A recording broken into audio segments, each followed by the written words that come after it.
ending for Kingdom Hearts Union Cross, it is revealed that the player character dissolved or reincarnated to become Xehanort. We can only imagine how much of an impact this subconsciously had on Xehanort's actions and the interest that he had in the ancient past. He unknowingly became linked to it after all. But there's still a question left that I want to explore today, and that is what happened to the player's Chirithy.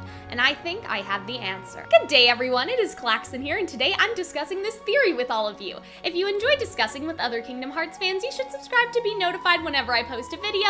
Leave me a comment telling me what you think, if this could be possible. Thank you to all the patrons and YouTube membership members in Calxyn's royal court for monetarily supporting these videos and making them possible. If you want to join them and give me direct support that I need in order to continue making videos while getting some cool rewards, you can check that out in the description. Now let's just dive into it. The idea that Riku is a Chirithy has been around for a few years now. We all know that Riku is a dream eater, but let's talk about why he could be a Chirithy specifically. During my research, I found a Tumblr account called Blowing Off Steam, who posted about a theory that Riku was a Chirithy. Back then, I'm sure they couldn't have imagined this specific turn of events, so they made the theory in context of what could happen in KH3, but the evidence still holds up anyway. Riku has a very similar color scheme to a Chirithy. Riku smells darkness, which is one of the traits of the Chirithy, though it should be noted that I think that Xehanort does this as well in Kingdom Hearts Rechained of Memories. They also go on to point out that the black coat in Dream Drop Distance looks similar to the Nightmare Chirithy's colors, and in KH2, Riku implies that Sora opened the doorway back home with his heart, something that Chirithy are capable of teaching wielders how to do, in the case of opening or accessing quote-unquote gates. So it's possible that the reason why Sora was able to do this was because Riku somehow subconsciously taught him. I think it's extremely interesting how the Riku Chirithy theory has existed long before Union Cross's ending,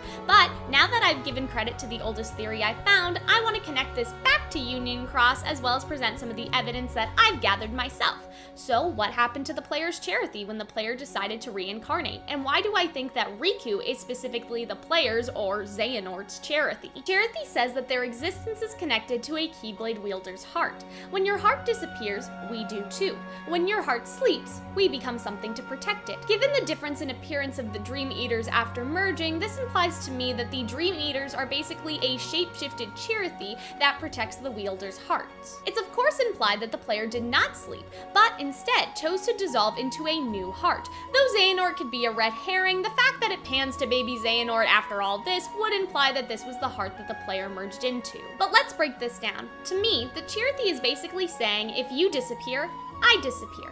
When your heart sleeps, I will sleep with you, in a sense, as they turn into something to protect their heart and merge together. Everything the Kingdom Hearts Union Cross wielders decide, the Chirithy will also do as well. So if when you disappear, I disappear, would it not follow logically that if you dissolve into a new heart, I dissolve into a new heart? The Chirithy somehow matches or is a part of everything else, so if the player decides to dissolve and go on a new journey, shouldn't the Chirithy match it? And in this case, the Chirithy would be dissolving into a human heart as well, just like the player. I think that the player's Chirithy dissolving into Riku while the player dissolves into Xehanort is pretty fitting narratively throughout the entire series. Think about all the connections that Riku, Xehanort, and Ansem have all had between them, how they've been intertwined since KH1. If Chirithy is inside of Riku, it would make a lot of sense for him to be reincarnated onto the same island prison that Xehanort grew up on and wanted to escape. In Birth by Sleep, child Riku tells Sora to open his heart and listen to the person hurting, which is of course Ventus, and through this advises Sora to let Ventus take refuge into his heart. Now this could have just been the wisdom of children, but what if Riku knew about this subconsciously, since Ventus chilling with Sora is kinda similar to merging or the dissolving process that he told the player about. Obviously it's not the exact same because Ventus is able to come back and be his own person and everything. It's not really reincarnation, but it is a similar merging process, and so what if the reason why Riku knew about it is because of his role as Chirithy in that previous life? Just like how some of Sora's behavior is because of Ventus subconsciously being in his heart, such as the mannerisms or poses that Sora does, like that behind the head thing, Ventus did that as well. We can also see how Xehanort's actions may have been subconsciously driven by the player, such as looking for Scald, or at least Ansem was looking for Scald. At the very end in KH3, his curiosity about the past and ancient Keyblade wielders, of course, that he's had basically like since he was like a young Xehanort.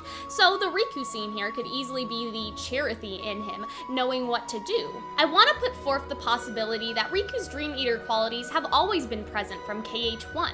They've just been attached to a different Keyblade wielder across the games. The reason why I think that this could be possible is just because there are Chirithy in the game who are connected to the player, despite the player having a partner already. Even though everyone is partnered up, there do seem to be exceptions sometimes where one player will have two Chirithy, even though it was like a dark Chirithy and all of that stuff. I'm just sort of thinking that what if it could go the other way too, where one Chirithy could have multiple Keyblade wielders. I'm thinking that if you don't have a Chirithy, a special Chirithy with no partner will just bounce around. In KH1, I think that Riku is attached to Kairi, which is why he tries so hard to wake Kairi up and get her heart back. I mean, think about it. Think about the purpose of the Chirithy to protect hearts and then also their role in sleep. And Kairi is basically in like both of those states. She's lost her heart, but yet she's in a sleeping state. In Chain of Memories, I think he's attached to Mickey, as we can see how many times Mickey's light enters in his heart and how he has a similar amount of concern for Mickey. Mickey also says explicitly that they are connected and shook hands in their hearts. Going from there, in 358 over 2 days, it's Sora making sure his best friend sleeps in peace. Again, what do the Dream Eaters do? They're trying to protect their Keyblade wielders if they fall to sleep. The only difference is that Sora doesn't need to disappear, much like Kairi. There are basically special circumstances compared to what happened to all the Keyblade wielders in Union Cross. I think in Kingdom Hearts 2, it's still Sora, and then in Dream Drop Distance, it's of course revealed that he is Sora's Dream Eater. So I don't think it's been Sora the entire time, but rather, whichever Keyblade wielder has been in trouble or in a weird state, he just attaches to. Kairi didn't have the Keyblade yet, but she was given inheritance from Aqua, as we know. It's also interesting to note that Riku somehow gave Kairi a Keyblade, which could be because of his weird Dream Eater stuff, if he had that connection to her. But either way, I think that in KH1, Riku's single-minded goal to get Kairi her heart back could have been the Dream Eater in him all along. As she wasn't lost to darkness, he didn't disappear. Mickey also didn't vanish or anything, he was just struggling to reach Castle Oblivion, and so again, that explains why Riku doesn't disappear, because as we know, right, if a Keyblade Master falls to darkness or disappears, something will happen to the Chirithy, and I think that disappears is basically kind of like dies in that sense, right? And nobody died. Everyone was just in kind of like a weird state. When Sora slept, he protected him during sleep. It just wasn't in Dream Eater form because there wasn't a necessity for it. And then finally, again, we have Dream Drop Distance, which is obvious. None of the Keyblade wielders have fallen into darkness, and so that's why nothing bad has happened to Riku in terms of him disappearing.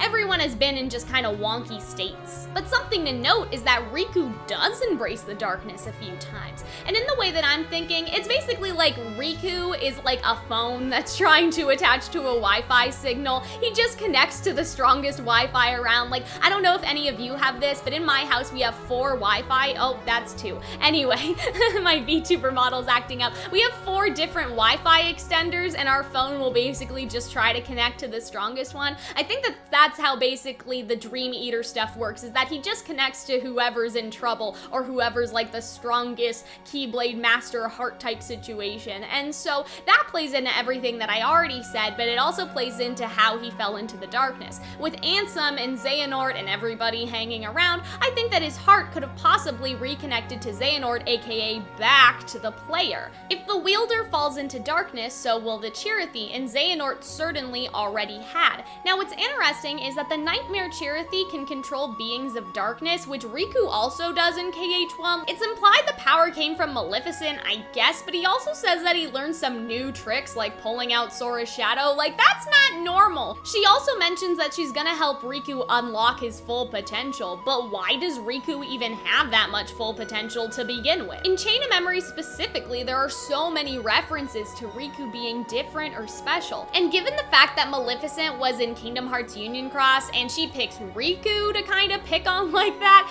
it kind of seems a little bit too suspicious. We should also keep in mind that there's something going on in Union Cross about having vessels with strong enough hearts to trap the darkness inside. It could be implied that Riku is currently the only one to achieve this, whereas the Master of Masters plan failed, right? Which is why he decided to do the whole world of fiction thing. Like, there's this conversation in the end credits where the Master of Masters is basically saying, I wanted vessels strong enough to trap the darkness darkness within their hearts, but clearly that didn't work, so I'm gonna try something else. And so I feel like that with that conversation, what if that's the reason the plan failed? Because none of the vessels had what Riku has, which is kind of being like a magical being human hybrid of some kind. What if that's the reason why Riku is so special? And with Riku in the darkness, what's interesting is that the Nightmare Chirithy says something like, accept the darkness, control the darkness, and you can gain true strength, which is very similar to a lot of Ansem's lines in relation or directly like to Riku. And so I feel like that even though this series is all like darkness, darkness, darkness, and so there's bound to be some coincidences, I still feel like that's a little suspicious. And then we also have Riku as a kid looking back at the door in the secret place and seeing the keyhole. Now, this could be because Terra gave him a Keyblade, and I feel like that was soft confirmed somewhere by like Nomura in an Ultima or something, but there isn't anything saying that it can't be both. Like, it could easily be both of the things after all. Now, in addition to everything I already mentioned with Riku, I did want to point out some more instances. In Recom, Diz pretending to be Ansem says that Riku should remain asleep in between the realm of light and dark, and Riku responds saying like, humph, as if I'm some sort of demon, which kind of sounds like foreshadowing now that I think about it. And then Diz goes on to talk about like, sleep is safety, it's eternal, there's no return from the security of sleep.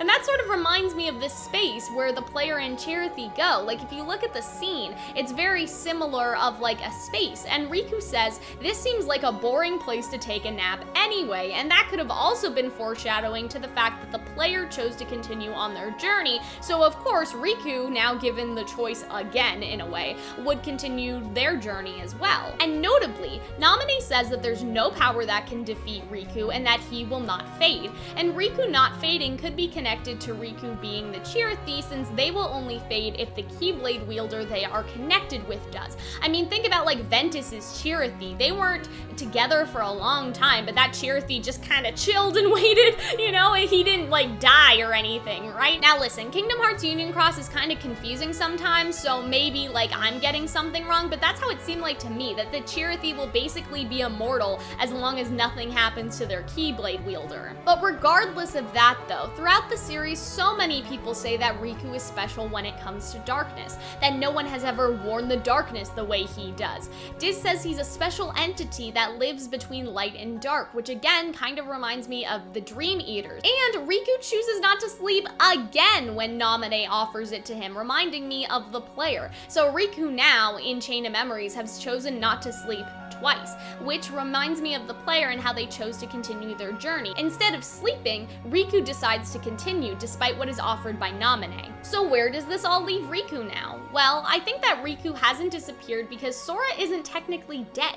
He's just on the other side in the world of fiction. So it only makes sense for Riku, his Chirithy, to go on in after him, which seems to be what's happening given the ending of Kingdom Hearts Melody of Memory. Riku also says he's having some strange dreams, and I think that the Chirithy are supposed to dive into the player's dreams or something of the sort. Again, I'm not entirely brushed up on Union Cross. I did a lot of research for this video, but I still could be wrong. But if that's the case, if the Chirithy kind of like dive into the player's dreams and stuff, it could be possible that Riku is mentally connecting with Sora, and that's the reason that Riku is basically kind of seeing where Sora is. Altogether, I do think that there's something going on with Riku, as all of these things that we've seen seem to be too connected to Union Cross to ignore. I mean, him being a human Dream Eater in the first place was kinda like this big like what the hell moment, right? And now we have his connection to Xehanort, who was the player, Maleficent, who knows at least a couple more secrets than she should because of Union Cross, and his role in protecting all his Keyblade wielder friends, especially while they sleep, seems a little bit too coincidental. At the very least, I do think that Riku will be important for whatever comes next, and we have this big thing about vessels strong enough to trap the darkness going on, which I think is basically what Riku did. If the Master of Masters made the world of fiction, and Sora is in the world of fiction, and Riku is going into the world of fiction, I think that we may get at least a little bit of something about that. Maybe the Master of Masters is like, oh my gosh, it was possible the whole time, or maybe he orchestrated all these events on purpose so Riku would be the person strong enough to be able to do it. We do know that he made the Chirithy after all? What if this was basically the master plan to make some sort of chimera, and so he basically orchestrated all of these events to make sure that the player reincarnated into Xehanort, and that would somehow connect to Riku, and now Riku's going into the world of fiction? Like, that would be absolutely crazy. But what do you guys think? Do you think that Riku is a Chirithy, or his darkness stuff is related at all to Union Cross? Did I get anything wrong that I need to rework my theory to account for? Because, like, Union Cross was very long. I did rewatch a lot of the cutscenes, I read the wiki, but I'm still a human being and there may be something in here that's not entirely perfect. Make sure to comment down below with your thoughts and subscribe for more Kingdom Hearts videos. Thank you to all the patrons for making videos like this possible, who I am gonna showcase now. I hope that you will all have a Kingdom Hearts day. Bye!